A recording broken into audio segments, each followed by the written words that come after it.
everyone, my name is TG Master, and this video is going to be a little bit different from what I normally put on this channel, but I wanted to give you guys a little bit of a life update. So the only reason why I'm really making this is since several of you guys wanted me to be a little bit more transparent, and be more open with what's going on in my life, rather than just, disappearing for a couple weeks here and there, maybe even up to like a month or two. I am going to be, I'm going to open up. I'm going to be a little vulnerable here. I haven't done one of these for many years because I suck at it. but I will be very honest with you. I have been slowly crawling into what I would say depression. I don't like saying depression, but I've been really down, really numb, almost like kind of devoid of emotion. I'm not trying to sound too edgy, but it's been really bad. It has been a very slow crawl to not a very good mental headspace, I would say. I've talked about this very briefly on stream, and one of the big go-to reasons for why I've been kind of declining a little bit is since February, my grandma's moved in, and she's been living with us due to a very steep decline within her mental health. From what we know, she's been suffering from dementia or some iteration or branch of it, whatever, but it's very clear that whether it's Alzheimer's or dementia, it's been bad. And to be quite frank with you, it's been nothing short of exhausting. She's constantly forgetting who we are, where she is, what she's doing, and I'll be really honest with you, it's been hard to watch her, to see her deteriorate, and for her to dwindle, and for her to just kind of slowly lose herself. And it's been really hard to see her like this, someone who has been there for my entire life, and someone who has helped raise me into this world and helped me become the man I am today. To see her, like I said, withering and deteriorating, I feel nothing short of useless. I wish I could do something more than just to help ease her pain and to help make her feel comfortable when she's lost. I wish, I could cure it, but all I can do is just be kind of a spectator and watch as, this disease takes further and further hold on her, and there's just nothing we can do about it. The big thing that's been really challenging about this, though, and again, I'm sorry if this is a very kind of heavy hitter topic. I'm not used to talking about this sort of stuff on camera, but I would say the thing that's been really getting to me is that I would say the big thing that's been wearing me down over the summer is that, and again, I've been watching this person I love and cherish with all my heart mentally dissolve. Her personality, how she treats us, her outlook on life, everything. She's just become completely unrecognizable from who she once was. She's just a shattered image of her former self, and it's hard to see that.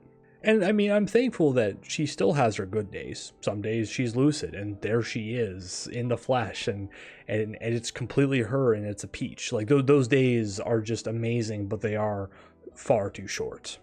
And unfortunately, those days don't come as often as I'd hoped for. I was hoping that it wasn't as bad as we are currently in. The state of her mind has become very unpredictable. And to be quite frank with you, when the days are lucid, when she's there, when she's 100% herself, and it's like, oh, there she is, there's my grandma, I hesitate to go to bed.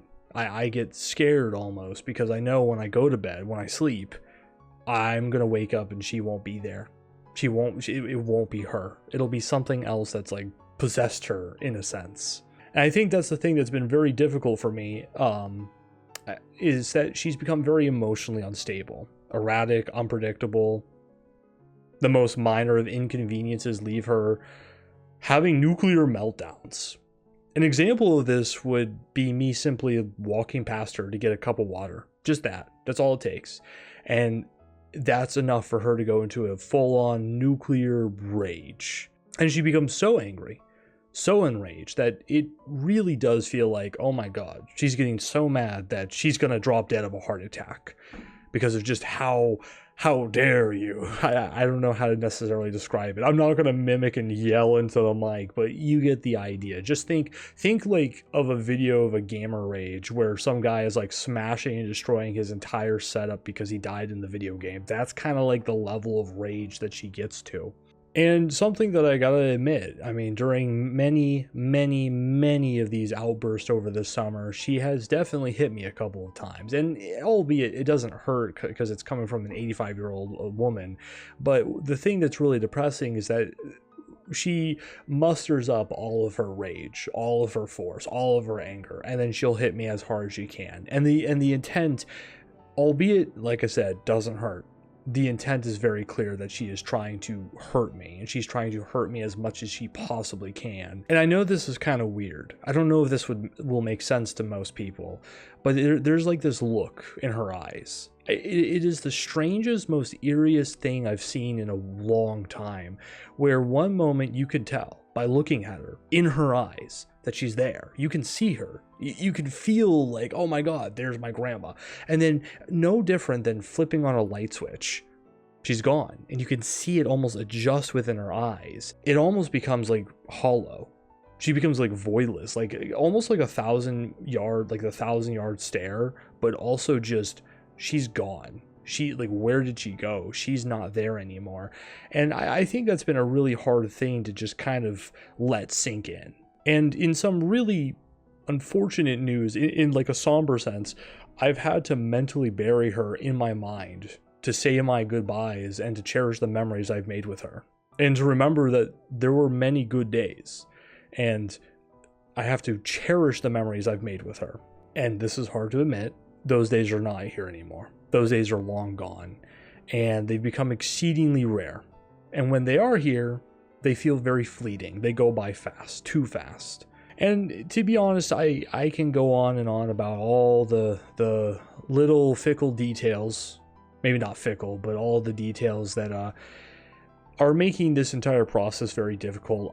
This is unfortunately a very new experience for me, watching somebody that I've grown up with for like 20 plus years, someone who is like a pillar, a foundation of my life, dwindle, deteriorate, and become so unrecognizable that it's like the person I once knew and loved is gone, but something has come in and replaced who she once was. I mean, the best way I can describe it is like she's the Grinch, but think vulgar and very violent. And it's just, that's not her at all. That's never been her, and it's not been easy. And then there's two more topics that I'd like to discuss. I just want to talk about. I just want to get off my chest. There's no easy way to say it, so I'm just going to be blunt. Unfortunately, somebody that I knew growing up through, all of elementary, all of middle school, all of high school, unfortunately perished from overdosing on drugs, and that was really that was hard. It's not like we were super duper close, but it's really awful. And I think mainly because one of the reasons for this is this whole time, like, you get that random thought of like, oh, I wonder how this person is doing after all these years. I bet they're living their life. They're maybe they got kids, maybe they got family, maybe they're doing something that's just awesome. Maybe they got like a really kick-ass hobby.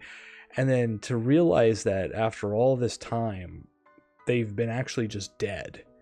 And I don't know, the mind is, I don't want to say a funny thing, but after I learned of her passing just 2 days ago, and then to realize that they've been dead for almost 7 years, my mind has just been fluttering with a lot of memories, a lot of just like, oh my God, I can visualize her no different than how you can see me now speaking to you. I can see her elementary version, her middle school version, her high school version, and then just to realize that I'm never going to see that person again, really got me fucked up. Yeah, that I don't like that. I just, that bothers me really bad. That bothers me not so, I mean, yeah, it's not good. It's not good. I'm having a hard time speaking right now. Yeah, those two fun little things kind of got me a little low, you know. I mean, I'll be fine. I'll be fine. I'll work through it. I kind of have to. I'm kind of forced to have to like learn how to work through this. Even now, I'm kind of hesitating to speak about this. See, I'm getting all nervous and stuff because I haven't. The last time I did a log, last time I did an update like this, it was probably like 5 or 6 years. It was like an update. I think I unlisted it so you can't see me. You can't see my younger self, but you know, this isn't easy for me to open up, especially to post it up on the channel. I don't even think people are going to watch this, to be honest, but I think there's going to be something therapeutic. There's going to be something nice for me to look back on to kind of see how I can revel through my emotions to kind of help convey what I was experiencing. Maybe, I don't know, or maybe it'll just be shit, who knows. I think one of the reasons why losing one of my classmates, someone I grew up with, really hit me hard. I mean, like, obviously it's just so sad to see someone die so young, but it's also, I think, kind of makes me upset realizing that one thing that's been really eating at my mind is just how we're so technologically advanced enough to be like, you can be watching this video and you're in your, well, maybe hopefully not your living room, but you could be like watching this, you know, in the UK, in, you know, Japan, whatever. Like, you're across the world, across the states, whatever, watching. And I think the thing that's been really getting at me is that it's like, I've had a couple close friends where communication is just non-existent and they can't even give me a minute of their time. And I know life gets busy, everyone gets busy, but it's crazy when weeks turn into months and those months turn into near years, and you could have never spared 60 seconds, 2 minutes, 3 minutes to be like, hey, how you doing? And honestly, someone that I used to open up with, I mean, I don't want to say used to, but someone that I was very comfortable with opening up to about these certain topics, just told me to just lock that shit in. Can you just lock that shit in? Just got really agitated. And I mean, I felt bad. I was like, oh, okay, I guess I said too much. My bad, G. You know what I mean? Anyways, that's, I guess, what I wanted to talk about. I mean, it's very brief. I didn't go into too much detail about, I don't really want to go into too much detail about everybody that's been, or all the things that have been going down in my life. But I wanted to just kind of bring it to light and just be like, hey, I'm not really that okay right now. I'm mentally, I'm tired. I'm tired. I'm worn down. I'm sad. And I know, big whoop-de-diddly-do, but I did make a promise to you guys that I would be transparent. I don't want to just disappear. I don't want to just go MIA for weeks or months, leaving you to wonder, because I felt really bad about that. Like, I believe it was back in the early beginning of July when I was streaming Expedition 33, I didn't think there was going to be several of you who were worried about me because I disappeared for like 2 months. That was because of a school project, by the way. That wasn't because of anything serious. But I felt bad because I didn't really think you guys cared, if that makes sense, which I think is awful. But at the same time, which is not a good thing to say out loud, but I'm so used to people telling me, like, they've been very comfortable with saying, I don't really give a shit about you. Kind of like just lock that shit in. That stinks. That hurts. That is something that just really reinforces that narrative of like, yeah, I don't matter.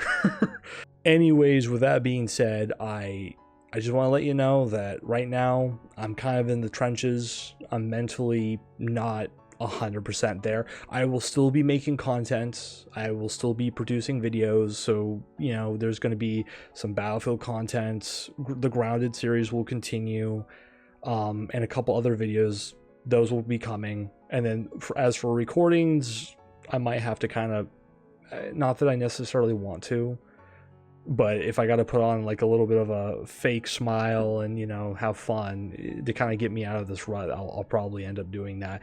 But before I go, the last thing I want to say is I want to thank you guys so much for all the support that you've given me over all this time, over all these years. And I also just want to say thank you to those of you who've been hanging out with me during the streams. I understand that they haven't been super energetic. This is why. These are things that have been weighing on my mind, and they've been really eating at me. I hope you can understand, and I do apologize for the low energy, but I'm sure I'll bounce back from this. I hope so. But anyways, that's just what I wanted to talk about. I hope you guys have a good day. Thank you for understanding, and thank you for taking the time to watch this video. It means a lot.